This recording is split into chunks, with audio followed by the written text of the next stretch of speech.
আসসালামু আলাইকুম, আমি নুসরাত জাহান লিয়া। কেমন আছেন আপনারা? আলহামদুলিল্লাহ, আমরা ভালো আছি। চলে আসছি প্রতিদিনের ব্লগ নিয়ে। আর শীতও আসছে। শীতের এই সিজনেই কিন্তু এই শাকটা কি বলে, শাক না, বিচিটা পাওয়া যায়। কি সেই বিচি? আসুন দেখায়, শেয়ার করছি একটা শীতের সিজনের বিচির বড়ার বা পেঁয়াজুর রেসিপি। নিয়ে নিয়েছি মসুর ডাল। মসুর ডালটা শিলপাটায় বেটে নিয়েছি। দিয়ে দিয়েছি পুঁই শাকের বিচি। বিচিটা একেবারে পলে নিয়েছি। এই তো পুঁই শাকের বিচি। এর মধ্যে দিয়ে দিচ্ছি আমি পেঁয়াজ আর কাঁচামরিচ। দিয়ে দিচ্ছি লবণ, শুকনো মরিচের গুঁড়ি অল্প করে, ধনিয়া গুঁড়ি,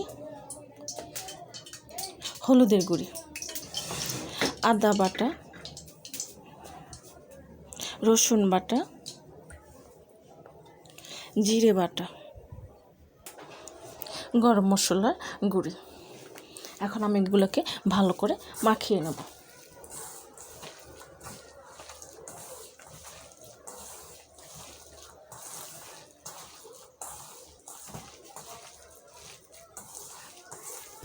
মাখিয়ে 30 মিনিট রেখে দিলে ওটার টেস্টটাই অন্যরকম আসে, খুব ভালো একটা টেস্ট আসে।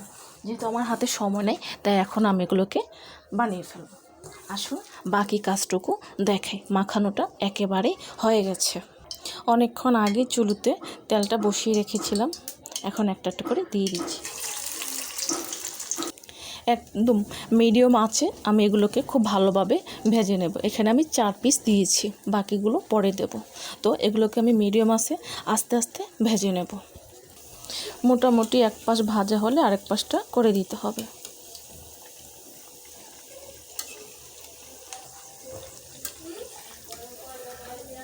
এই তো এগুলো ভাজা হয়ে গেছে। এখন আমি একটা একটা করে তুলে নেব। এইরকম করে সবগুলোকে ভেজে নেব।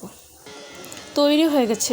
বাসায় যদি এইরকম সিজনে, কিন্তু এই সিজনে প্রচুর পুঁই শাকের বিচি পাওয়া যায়। আজই বাজার থেকে কিনে এনে এরকম করে পুঁই শাকের বিচির পেঁয়াজটা বানিয়ে ফেলুন। আর বাসার সবাইকে নিয়ে চায়ের আড্ডা খেতে পারেন। চাইলে গরম ভাতের সাথেও খেতে পারেন এই রেসিপিটা। আশা করি আমার ভিডিওগুলো বা আমার রান্নাগুলো আপনাদের খুব ভালো লাগে। ভালো লাগলে কমেন্টস করে জানাবেন, সাবস্ক্রাইব করে দেবেন, আমার পাশে থাকবেন আর আমাকে অনেক অনেক সাপোর্ট করবেন। আজ এই পর্যন্তই। সব ভালো থাকেন, সুস্থ থাকেন। আবার আসবো। আল্লাহ হাফেজ।